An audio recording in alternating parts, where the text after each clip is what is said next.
you need at least 100 people,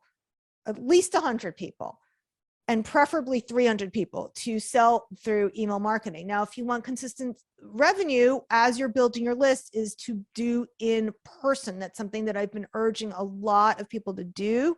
And this is for you. So look at all the different things that in California, that site I showed you, Zapplication.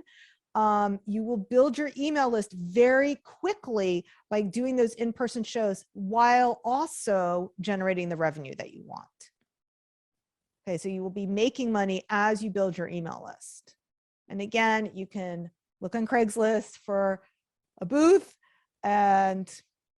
or you can get just not an expensive one. The higher end art shows, they are looking for a nice looking booth. So they're looking for signage. They're looking that it's all set up professionally.